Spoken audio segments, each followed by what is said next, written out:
শিলংয়ে অনুশীলনের মাঠ না পেয়ে ভোগান্তিতে বাংলাদেশ দল। অল ইন্ডিয়া ফুটবল ফেডারেশনের স্বেচ্ছাচারিতা, কন্ডিশনের সঙ্গে মানিয়ে নেওয়ার চেষ্টা হামজা জামালদের।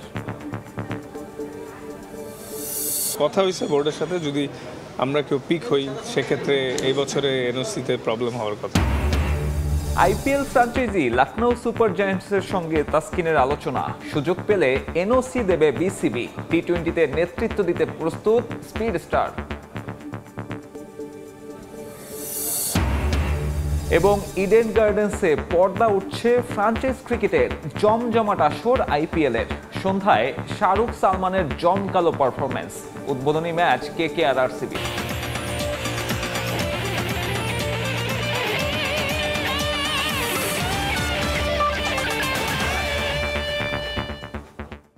বিশ্বের নানা প্রান্তের খেলাধুলার খবর নিয়ে আমাদের নিয়মিত আয়োজন খেলার সময়। আর এই আয়োজনে আপনাদের সঙ্গে আছি আমি সাব্বির মিথুন। এফসি এশিয়ান কাপের ম্যাচ খেলতে গিয়ে অনুশীলনের মাঠ না পেয়ে ভোগান্তিতে বাংলাদেশ জাতীয় ফুটবল দল। আগেভাগে শিলংয়ে গেলেও ফুটবলারদের জন্য অনুশীলনের মাঠের ব্যবস্থা করতে ব্যর্থতার পরিচয় দিয়েছে football federation. All India football ফেডারেশনের স্বেচ্ছাচারিতা এবং বাফুফের অদূরদর্শিতার মাসুল দিতে হয়েছে ফুটবলারদের। শাহনিয়াজ সোহাগের ক্যামেরায় পারভিন আক্তারের রিপোর্ট। দেখে মনে হতে পারে একরাশ স্বস্তি নিয়ে অনুশীলন করছে বাংলাদেশ জাতীয় ফুটবল দল, তবে চোখে মুখে স্বস্তির মাঝেই রাজ্যের হতাশা জামাল তপুদের। ঢাকা থেকে কলকাতা হয়ে শিলং পৌঁছে শুরুতে লাগেজ না পেয়ে ভোগান্তি পোহাতে হয় বাংলাদেশ দলকে। সে সমস্যার সমাধান মিলতেই নতুন জটিলতা। এশিয়ান কাপ বাছাইয়ের গুরুত্বপূর্ণ ম্যাচের আগে প্রতিপক্ষ ভারত যেখানে নির্বিঘ্নে ম্যাচ ভেন্যুতে প্র্যাকটিস চালিয়ে যাচ্ছে, সেখানে ঢাকা থেকে শিলংয়ে আসার আগে থেকেই ফুটবলারদের অনুশীলনের জন্য মাঠ দিতে গড়িমসি করেছে অল ইন্ডিয়া ফুটবল ফেডারেশন। বাফুফের সভাপতি চেষ্টা করেও সমস্যার সুরাহা করতে পারেননি। ম্যাচের বেশ আগে ভারতে আসায় দল কোথায় অনুশীলন করবে তা নিজেদের উদ্যোগেই চূড়ান্ত করতে হতো বাফুফেকে, কিন্তু অল ইন্ডিয়া ফুটবল ফেডারেশনের অসহযোগিতায় তা সম্ভব হয়নি। ফলাফল হামজার মতো তারকা ফুটবলারকে নিয়ে এ মাঠ সে মাঠ ঘুরে অবশেষে জোটে নেহরু ইউনিভার্সিটির এই ভেন্যু। আসার পর থেকেই আমরা যেটুকু সমস্যার মধ্যে পড়েছিলাম সেটা হলো, একটা হলো লাগেজ।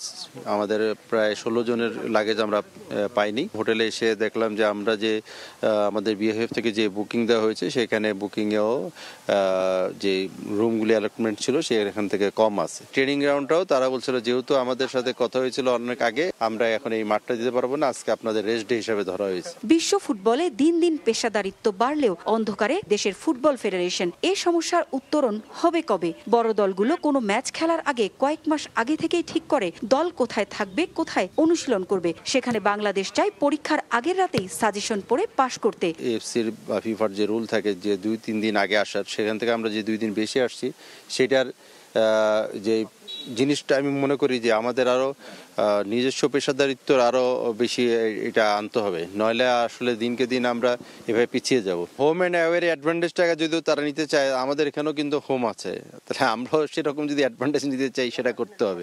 আমরা আতিথ্যপনা করি, হ্যাঁ, একটু হ্যাসেলের মধ্যে আমরা পড়েছি।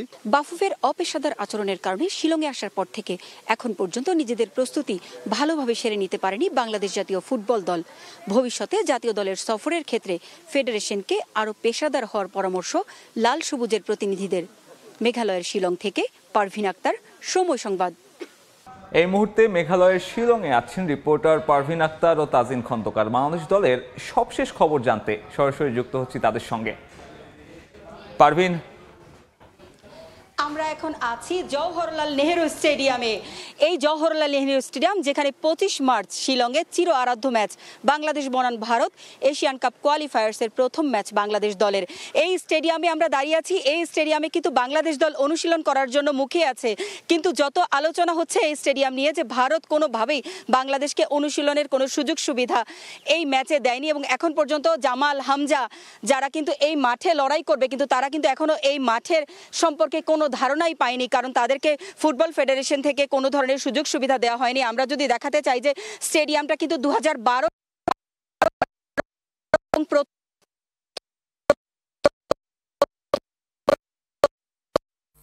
কিন্তু বাংলাদেশ মালদ্বীপকে 3-0 ছিল, তো ভালো এখনো এই প্রস্তুতি নিতে পারেনি। তো কালকে কিন্তু বাংলাদেশ দল একটা মাঠে অনুশীলন, ইউনিভার্সিটি গ্রাউন্ড সহকর্মী হিসেবে ছিলেন তাজিন কিন্তু বাংলাদেশ দলের অনুশীলন দেখেছেন এবং কোচ কোন কোন বিষয়গুলোতে জোর দিয়েছিলেন সেটা কিন্তু তিনিও সঙ্গে দেখেছেন। তো তাজিন, আমরা যদি একটু কথা বলি যে এখনো কিন্তু বাংলাদেশ দল এই মাঠে অনুশীলন করার জন্য কিন্তু অপেক্ষায় আছে, কিন্তু তারা কিন্তু এখন অনুশীলন করতে পারেনি, কারণ ফেডারেশন থেকে দেয়নি।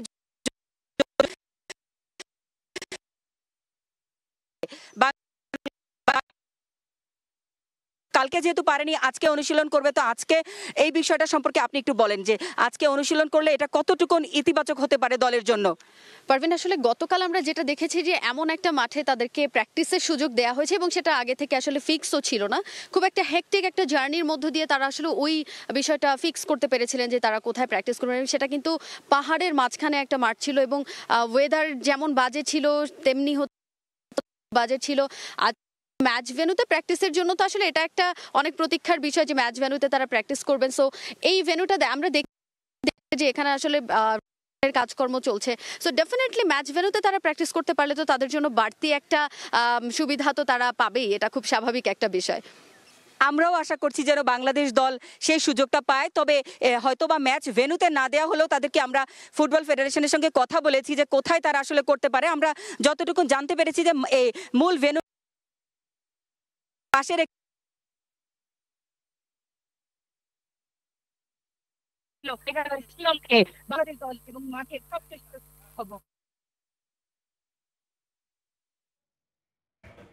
দর্শক, মেঘালয় শিলং থেকে যুক্ত হয়েছিলেন আমার দুই সহকর্মী পারভিন এবং তাজিন, জানাচ্ছিলেন বাংলাদেশ ফুটবল দলের ভারত ম্যাচের আগে প্রস্তুতির সবশেষ খবর। এদিকে শিলংয়ে প্রথম দিনে বাংলাদেশ দলকে নেহেরু ইউনিভার্সিটি মাঠে করতে দেয়া হয় অনুশীলন। যদিও প্রথম দিন নির্দিষ্ট কোনো সেক্টরে নয়, বরং কন্ডিশনের সঙ্গে মানিয়ে নিতেই বাড়তি মনোযোগ ছিল কোচ হ্যাভিয়ার ক্যাব্রেরার। শাহানের সোহাগের ক্যামেরায় তাজিন খন্দকারের প্রতিবেদন। একেবারেই অপরিচিত ভেন্যু, ভিন্ন পরিবেশ, মাঠে লড়াইয়ের অপেক্ষায় দুদেশের ফুটবল ভক্তরা সেই মহাযজ্ঞে মেতে ওঠার অপেক্ষায় মুখে বাংলাদেশ দল। তবে শুরুতেই বাধার মুখে জামাল হামজারা। মেঘের রাজ্য মেঘালয়ের শিলংয়ে এশিয়ান কাপ বাছাই ম্যাচের আগে প্রথম অনুশীলন সেশন বাংলাদেশ দলের। তীব্র বাতাস আর প্রতিকূল আবহাওয়ায় একের পর এক বাধার মুখে লাল সবুজ বাহিনী। প্রথম দিনই বেশ ঝক্কি পোহাতে হয় বাংলাদেশ দলকে। দুদেশের দুই তারকা হামজা চৌধুরী আর সুনীল ছেত্রীর অন্তর্ভুক্তিতে এই ম্যাচ ঘিরে উত্তাপ ছড়াচ্ছে বেশ। স্বাগতিক দল হওয়ায় ম্যাচ ভেন্যুতে প্র্যাকটিসের সুবিধা পেলেও অনুশীলনের অযোগ্য মাঠে কোনো মতে বাংলাদেশ দলের প্রথম দিনের কর্মযোগ্য। নেহেরু ইউনিভার্সিটি গ্রাউন্ডে তীব্র বাতাসে প্র্যাকটিসে নাজেহাল অবস্থা দলের। তবে সুযোগ হেলায় হারাতে চান না কাবরেরা। প্রথম দিন অনুশীলনে নির্দিষ্ট কোনো ক্ষেত্রে মনোযোগ না দিয়ে কন্ডিশনের সঙ্গে মানিয়ে নিতেই বাড়তি মনোযোগ ছিল কোচের। অনুশীলন ভালো ছিল, দলের সবাই অংশগ্রহণ করেছে ট্রেনিংয়ে। তবে আবহাওয়াটা অনুকূলে নেই। সৌদি আরবের তায়েফের সঙ্গে আবহাওয়ার মিল থাকলেও এখানে প্রচন্ড বাতাস, যেটা আমাদের খুব ভোগাচ্ছে। প্র্যাকটিস গ্রাউন্ড ভালো না। প্রথম দিন পুরো সময়টাই আমরা কন্ডিশনের সঙ্গে মানিয়ে নেওয়ার জন্য কাজ করেছি। এদিকে মাঠের লড়াইয়ে এক চুলও ছাড় দিতে নারাজ লাল সবুজ বাহিনী। সৌদি আরবের তায়েফে করা ক্যাম্পের আবহাওয়ার সঙ্গে শিলংয়ের আবহাওয়ায় মিল থাকায় প্রস্তুতিতে খুব একটা অসুবিধা হয়নি দলের। আর হামজা চৌধুরীর অন্তর্ভুক্তি দলকে যে বাড়তি সুবিধা দেবে প্রতিপক্ষের মাটিতে তা অকপটেই স্বীকার করছেন কোচ। দলের সঙ্গে হামজাও মানিয়ে নিয়েছেন বেশ ভালোভাবেই। হামজার অনুশীলনও ভালো হয়েছে। দলের সবার সঙ্গে মানিয়ে নিতে সে কাজ করে যাচ্ছে। ম্যাচের আগে আমরা আরো 3টা সেশন পাবো, আশা করছি ভালো কিছুই হবে।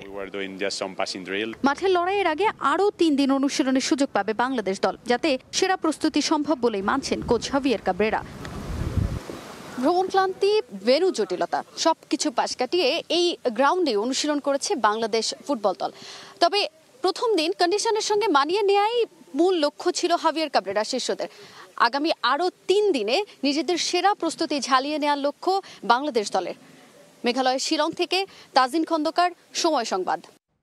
এবার অন্য প্রসঙ্গ, প্রধান উপদেষ্টার কাছে প্রতিবেদন জমা দেওয়ার পর রাষ্ট্রীয় অতিথি ভবন যমুনার সামনে ব্রিফ করছেন গণমাধ্যম সংস্কার কমিশনের সদস্যরা।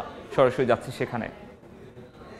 ক্ষেত্রে প্রথমেই যেটা ভেবেছে যে কমিশনের গণমাধ্যমের যে বর্তমান বাস্তব অবস্থা, এই বাস্তব অবস্থা একদিনের সৃষ্টি না, এটা গণমাধ্যমের দীর্ঘদিনের যে প্রক্রিয়া পরিবর্তন, সেই পরিবর্তনের মধ্য দিয়ে এসছে। দীর্ঘদিন ধরে যে চর্চাগুলো হয়ে আসছে, সেই চর্চাগুলোর ক্রমাবনতির পরিণতিতে আজকে গণমাধ্যমের পরিস্থিতি এক ধরনের সংকটের মধ্যে এবং সংবাদ মাধ্যমের স্বাধীনতা, সাংবাদিকদের স্বাধীনতা একেবারেই সংকটের মধ্যে পড়ে গিয়েছিল।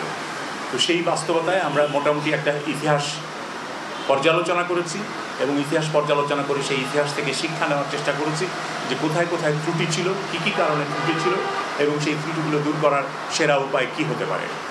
আমরা সংবাদ মাধ্যমের, গণমাধ্যম বলতে টেলিভিশন, রেডিও, সংবাদপত্র, অনলাইন সবগুলোরই বিষয়ে আমরা বিবেচনা করে দেখেছি। এদের প্রত্যেকের সমস্যা একরকম নয়, এক একজনের এক এক রকম সমস্যা, কিন্তু সাংবাদিকতার সমস্যা সব ক্ষেত্রেই একরকম। টেলিভিশনের সাংবাদিকেরও যে সমস্যা, পত্রিকার সাংবাদিকেরও সেই সমস্যা, অনলাইনের সাংবাদিকেরও সেই সমস্যা। সুতরাং সাংবাদিকতার সমস্যা সেটাকে আমরা চিহ্নিত করার চেষ্টা করেছি, সেটা মোকাবেলা করার উপায় কী হতে পারে সেটা আমরা এক্সপ্লোর করেছি এবং একই সাথে গণমাধ্যমের যে বিভিন্ন মাধ্যমের কথা আমি বললাম, টেলিভিশন, রেডিও, অনলাইন, সংবাদপত্র, সেগুলোরও প্রত্যেকটার ইন্ডিভিজুয়াল সমস্যা কী সেই শিল্পের সেটা আমরা জানার চেষ্টা করেছি এবং সেটা সমাধান খোঁজার চেষ্টা করেছি। সমাধানের ক্ষেত্রে আমি আগেই বলেছি আমাদের অতীত অভিজ্ঞতা থেকে আমরা শিক্ষা নেওয়ার চেষ্টা করেছি, একই সাথে ইন্টারন্যাশনাল বেস্ট প্র্যাকটিসেস, আন্তর্জাতিক পর্যায়ে উত্তম চর্চা যেটা, সেটা থেকে আমরা শিক্ষা নেওয়ার চেষ্টা করেছি এবং সেগুলো থেকে বাংলাদেশে কতটা প্রযোজ্য বা প্রয়োগ করা যাবে, অনুসরণ করা যাবে, সেটা বিবেচনায় নিয়েই আমরা এই সুপারিশমালা তৈরি করেছি। এই সুপারিশমালার মধ্যে আমরা দেখেছি যে বাংলাদেশে একটা বড় সমস্যা যে এই গণমাধ্যমে কালো টাকা ঢুকেছে, এই গণমাধ্যমে মালিকানার সমস্যাটা একটা বড় ধরনের সমস্যায় পরিণত হয়েছে। মালিক হয়েছেন কারা আমরা জানি না, কি পদ্ধতিতে তারা মালিক হয়েছেন। মালিক কারা তাদের আমরা চিনি, কিন্তু তারা কি পদ্ধতিতে মালিক হয়েছেন আমরা জানি না, কারণ কোনো প্রকাশ্য, উন্মুক্ত, স্বচ্ছ প্রতিযোগিতার মধ্য দিয়ে টেলিভিশন, রেডিওর লাইসেন্স দেওয়া হয় নাই। অনলাইন পোর্টালের যে নিবন্ধন দেওয়া হয়েছে সেটাও কোনো স্বচ্ছ, উন্মুক্ত, প্রতিযোগিতামূলক পরিস্থিতির মধ্যে দিয়ে বা পরিবেশের মধ্যে দিয়ে দেওয়া হয়নি। এগুলো সবই দেওয়া হয়েছে নেপথ্যে, যোগসাজশে, রাজনৈতিক পরিচয় অথবা অন্য কোনো কারণে। তো সেই কারণে এই শিল্পে যে সংকট, সেই সংকটে মালিকদের যে ভূমিকা, আপনি দেখেন সরকার পরিবর্তনের পরে কিন্তু মালিক পরিবর্তন হয়নি, মালিকরা নেতৃত্বে, নিউজরুমের নেতৃত্বে পরিবর্তন এনেছেন, সম্পাদকীয় নেতৃত্বে পরিবর্তন এনেছেন, কারণ তারা চাইছেন যে যারা ক্ষমতায় আসতে পারে বা যারা যেই ক্ষমতা, যেই রাজনৈতিক শক্তির উত্থান ঘটছে বলে মনে হচ্ছে, তাদের সাথে এক ধরনের লিয়াজও করা দরকার। জমকালো আয়োজনে সন্ধ্যায় কলকাতার ইডেন গার্ডেন্সে আজ পর্দা উঠতে যাচ্ছে আইপিএলের 18তম আসরের। উদ্বোধনী ম্যাচে মুখোমুখি হবে বর্তমান চ্যাম্পিয়ন কলকাতা নাইট রাইডার্স ও রয়্যাল চ্যালেঞ্জার্স বেঙ্গালুরু। এই মুহূর্তে সেখানে আছেন সহকর্মী সুব্রত আচার্য, সরাসরি যুক্ত হচ্ছে তার সঙ্গে। সুব্রত, ক্রিকেটের সঙ্গে বিনোদনের মিশ্রণ ঘটিয়ে 2007 সালে ইন্ডিয়ান প্রিমিয়ার লিগ প্রতিষ্ঠা পেয়েছিল এবং 2008 সাল থেকে যথারীতি তাদের প্রত্যেক বছরে এই আইপিএল, যাকে সংক্ষেপে বলা হয় আইপিএল টুর্নামেন্ট, সেটি কিন্তু প্রতি বছর আমরা দেখেছি। সেই আইপিএল এর 18তম ম্যাচ, আর সেই ম্যাচ কলকাতা, বলা ভালো ক্রিকেটের নন্দনকানন ইডেনে।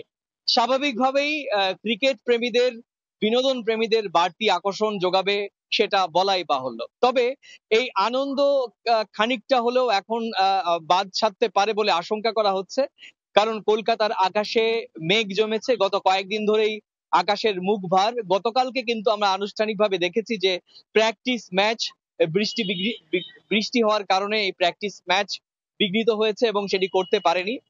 আজকে কলকাতা আবহাওয়া এবং আলিপুর আবহাওয়া দপ্তর পরিষ্কার বলেছে যে বিকেলের পর থেকে কলকাতার আকাশে বৃষ্টি, ভারী বৃষ্টি হতে পারে এবং ঝড়ো হাওয়া বইতে পারে ঘন্টায় 30 থেকে 40 কিলোমিটার বেগে। ফলে তো যারা 3 থেকে 30,000 টাকা দিয়ে আইপিএল এর ক্রিকেট ম্যাচ উপভোগ করতে চাইছেন, তাদের কাছে কিন্তু একটা আশঙ্কার মেঘ জমেছে। তো আমাদের নজর থাকবে আইপিএল এর উদ্বোধনী ম্যাচের দিকে। তো এই ছিল আমার কাছে কলকাতার আইপিএল ম্যাচের আগে আমার কাছে থাকা এই সংক্রান্ত সবশেষ তথ্য। ফ্র্যাঞ্চাইজি ক্রিকেটের অন্যতম উৎসব আইপিএল এর উদ্বোধনের আগে কলকাতা থেকে যুক্ত হয়েছিলেন সহকর্মী সুব্রত আচার্য। খেলার সময় আইপিএল ফ্র্যাঞ্চাইজি লখনৌ সুপার জায়ান্টসের সঙ্গে কথা হয়েছে তাসকিন আহমেদের। যদি সুযোগ পাওয়া হয় তাহলে বিসিবি থেকেও মিলবে অনাপত্তিপত্র। ভক্তরা ক্রিকেটের প্রাণ। সাকিব, তামিম, মুশফিক, রিয়াদ যুগের পর দলের নতুন কাণ্ডারি তাসকিন আহমেদরা। তাই তো প্রিমিয়ার লিগের ব্যস্ততার মাঝেও ভক্তদের ভুলে যাননি স্পিড স্টার। 50 ওভারের ম্যাচ শেষ করেই ছুটে যান সমর্থকদের ইফতার আয়োজনে। সঙ্গে ছিলেন ছেলে তাসফিন, বাবা ও বোন। ফুলের শুভেচ্ছায় বরণ করে নেওয়া হয় টাইগার পেসারকে। মিটিয়েছেন সেলফির আবদার। সবসময় পাশে থাকার জন্য জানান ভালোবাসা। গেল কয়েক বছর ধরে আইপিএল আসলেই আলোচনায় থাকেন ঢাকা এক্সপ্রেস। যদিও ভারতের ফ্র্যাঞ্চাইজি টুর্নামেন্টে খেলা হয়নি কখনো। এবার লখনৌ সুপার জায়ান্টসের সঙ্গে হয়েছে যোগাযোগ। বিকল্প প্রয়োজন হলে ডাক পড়বে তার। বোর্ডও আশ্বাস দিয়েছে এনওসি দেয়ার। লখনৌ যোগাযোগ করেছিল যে অ্যাভেলেবিলিটির অবস্থাটা কি, যদি তাদের রিপ্লেসমেন্ট প্রয়োজন হয় তারা হয়তো চিন্তা ভাবনা করছিল, তাই যোগাযোগ করছিল। কথা হয়েছে বোর্ডের সাথে, যদি আমরা কেউ পিক হই সেক্ষেত্রে এই বছরে এনওসিতে প্রবলেম হওয়ার কথা। সোমবার বোর্ড সভায় চূড়ান্ত হবে নতুন টি-20 অধিনায়কের নাম। আলোচনায় আছেন বেশ কয়েকজন। এ ব্যাপারে কি ভাবছেন তাসকিন? এটা টোটালি বোর্ডের কল। বোর্ড যারা বিবেচনা করবে সেই করবে, এবং দিন শেষে আমি অ্যাজ এ প্লেয়ার ক্রিকেটটা অলওয়েজ এনজয় করতে চাই, নিজের সেরাটা নিংড়ে দিতে চাই দলের জন্য।